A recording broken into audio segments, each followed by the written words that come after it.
रिश्ते में जब कोई तीसरा आ जाए तो सबसे बड़ी गलती ये होती है कि इंसान अपनी कीमत साबित करने लग जाता है। सवाल पूछता है, रोता है, लड़ता है और यही चीज सामने वाले को और मजबूत कर देती है। जबकि असली साइकोलॉजी इसका उल्टा काम करती है। शांत रहो, पीछे हटो और अपनी वैल्यू पर खड़े हो जाओ।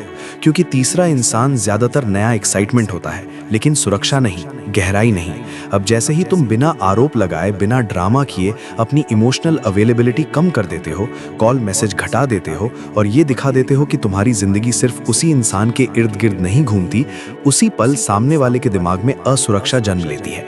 उसे लगता है कि जिस इंसान को वो कंट्रोल कर सकता था वो अब हाथ से निकल रहा है और इंसान वहीं टूटता है जहां उसका कंट्रोल खत्म होता है। फिर जब वो देखती है कि तुम न बदला ले रहे हो, न जलन दिखा रहे हो, बल्कि चुपचाप खुद को बेहतर बना रहे हो, अपनी लाइफ, अपने काम, अपनी हेल्थ, अपने सर्कल पर फोकस कर रहे हो, तब तुलना शुरू होती है। तीसरे इंसान के साथ रहते हुए भी उसे तुम्हारी कमी महसूस होने लगती है, क्योंकि तुम वो थे जो बिना शोर के साथ खड़े रहते थे।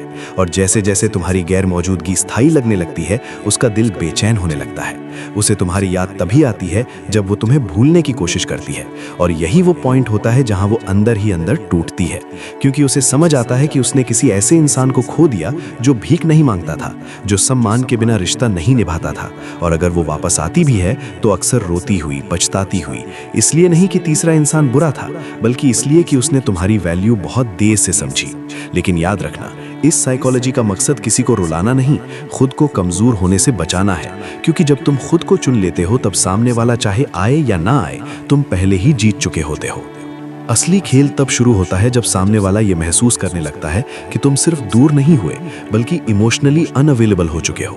और यही वो स्टेज है जहां ज्यादातर लोग टूट जाते हैं, क्योंकि इंसान दूरी सह सकता है, लेकिन उदासीन शांति नहीं।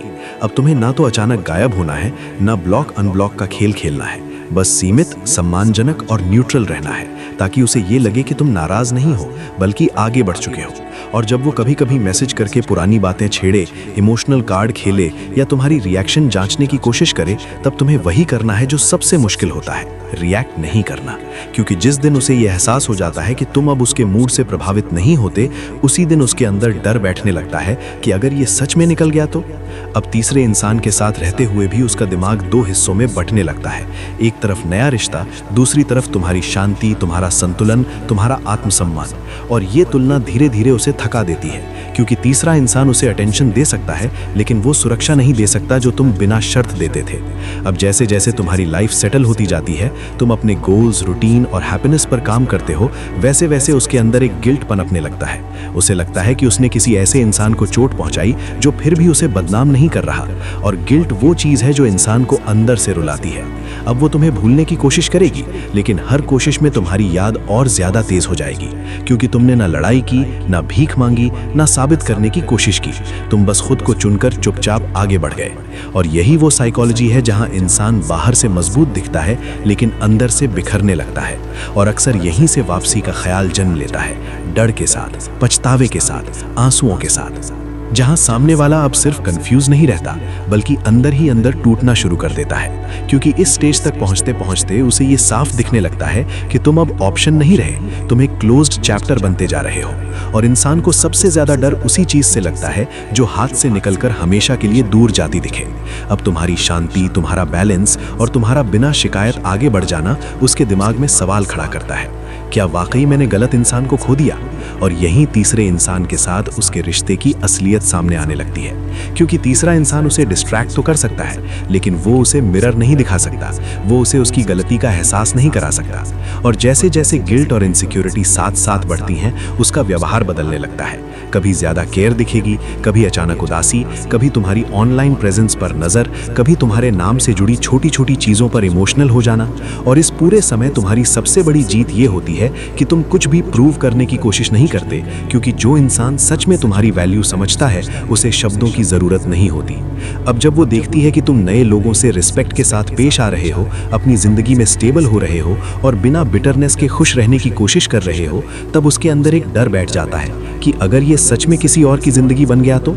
और यही डर उसे अंदर से रुलाने लगता है, क्योंकि वो समझ जाती है कि उसने सिर्फ एक रिश्ता नहीं खोया, बल्कि एक ऐसा इंसान खो दिया जो मुश्किल वक्त में भी शांत रहता रहता था, जो टूट कर भी डिग्निटी नहीं छोड़ता था। और अक्सर इसी स्टेज पर वो वापस आने की सोचती है, आंसुओं के साथ, पछतावे के साथ। लेकिन याद रखना, इस पॉइंट तक पहुंचने के लिए तुम्हें कुछ भी एक्स्ट्रा नहीं करना पड़ा, सिर्फ खुद को चुनना पड़ा। और यही इस साइकोलॉजी की असली ताकत है। तुम किसी को खींचते नहीं हो, तुम बस इतने मजबूत हो जाते हो कि सामने वाला खुद खींचने लगता है। अब आखिरी सच यही है कि इस पूरी साइकोलॉजी का अंत सामने वाले की वापसी से नहीं, बल्कि तुम्हारी अंदरूनी मजबूती से होता है। क्योंकि जिस दिन तुम ये स्वीकार कर लेते हो कि तुम्हें किसी को रोकने, मनाने या साबित करने की जरूरत नहीं है, उसी दिन तुम्हारा माइंडसेट बदल जाता है। और यही बदलाव सामने वाले को सबसे ज्यादा हिला देता है।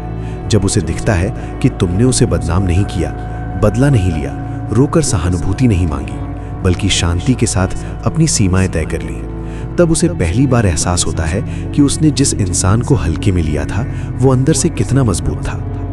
तीसरा इंसान अब भी वहां होता है, लेकिन दिल खाली लगने लगता है, क्योंकि तुम वो थे जो बिना शोर के साथ निभाते थे। और अब जब तुम्हारी गैर मौजूदगी स्थायी लगने लगती है, तब पछतावा आंसुओं में बदलने लगता है। लेकिन याद रखना, अगर वो रोती हुई वापस भी आए तो ये तुम्हारी जीत नहीं होगी। तुम्हारी जीत तब होगी जब तुम तय कर पाओ कि कौन तुम्हारी जिंदगी में रहने के लायक है और कौन नहीं।